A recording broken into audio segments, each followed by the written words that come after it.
Did you notice this one detail between Shalla-Bal and Sue Storm in Fantastic Four First Steps?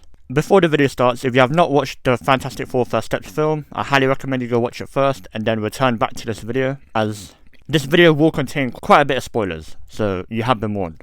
And what I'm about to say in this video, I have not seen anybody else talk about it or mention it, so I might be the first one.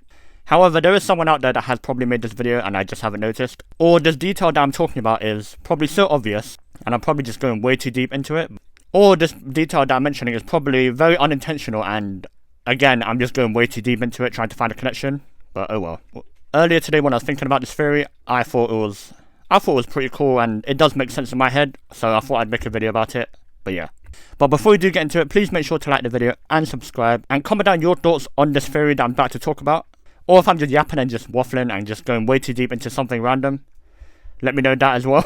But yeah, enough yapping, let's get into it. Okay, cool. This theory / detail that I'm talking about between Shalla-Bal and Susan Storm is basically about how similar Sue Storm and Shalla-Bal actually are, and how their two perspectives on being parents are also quite similar in a way, but just with different methods and perspective. Now, for you to properly understand what I'm talking about, do you remember the speech from Susan Storm, where she was basically saying something along the lines of, I will never sacrifice this planet for my child, and I will never sacrifice my child for this planet. That was a pretty powerful speech of not just being a mother, but also being a hero to her world. And well, that is actually very similar to Shalla-Bal. If you remember her backstory, where Galactus pulled up, she basically had the same predicament to Susan Storm right there. However, there was a third option that Susan Storm did not mention, and that third option is what Shalla-Bal did. And what I mean by this is, Susan Storm said she would never sacrifice her child for the planet, and she would never sacrifice the people of the planet for her child. But however, Shalla-Bal did not sacrifice either. She sacrificed herself, which is the one option Susan Storm did not mention, which I thought was quite interesting and quite cool in a way, because well, both of them were put in very sticky situations, to which both of them had to make a hard choice here. And well, in order for Shalla-Bal to protect her kid and the people of her planet, she had to sacrifice herself and become the Silver Surfer, the Herald of Galactus, and in doing so, she helped Galactus devour other worlds. But her child and people of her planet are safe. And to be honest, in the finale, Susan Storm almost sacrificed herself as well, if it wasn't for Franklin to revive her. So I will say Susan Storm and Shalla-Bal are very similar. I hope you're all understanding what I'm trying to say here. What I'm trying to say is both of them had to make sacrifices, just in different ways, which I thought was quite powerful for them being mothers and parents.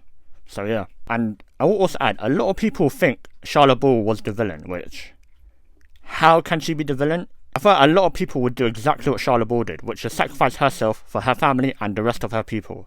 The only difference between her and Sue Storm, in my opinion, is Sue Storm is literally a superhero and her friends and family are literally some of the more powerful superheroes, and also her boyfriend is literally the smartest man on the planet.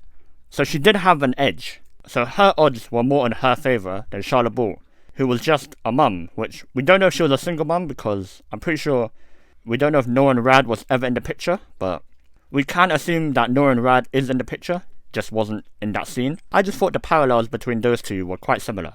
And I also did find it interesting that in the two Fantastic Four films that include Silver Surfer, it's one of the Storm siblings that actually have a connection to a Silver Surfer, with the rise of the Silver Surfer being Sue Storm and Norrin Radd, and here with Johnny, with Shalla-Bal. I thought that was quite cool, but yeah.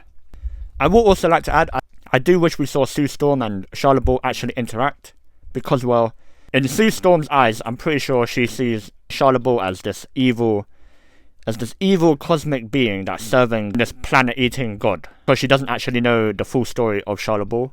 I would assume though that if both of them did actually have a talk or interaction within this film about what actually happened with Shalla-Bal and her planet, I do feel like Sue Storm would actually feel more sympathetic and empathetic to Shalla-Bal for what she done, because I am pretty sure Sue Storm would do a similar thing. She would sacrifice herself for her kid and her planet. It's just that she was very fortunate, again like I said, that she had the smartest man alive and her two powerful friend and brother. But yeah, I'm not too sure if I worded it correctly, but I hope you understand what I'm trying to say. I just thought both of them are quite similar in a way. It's just one had better odds in their favour, when the other had no choice but to sacrifice herself. But yeah, again, I hope you do understand what I'm trying to say in this video. But yeah, if you did enjoy this video, or this theory/detail, please like the video and subscribe. And yeah, have yourselves a great day. See ya.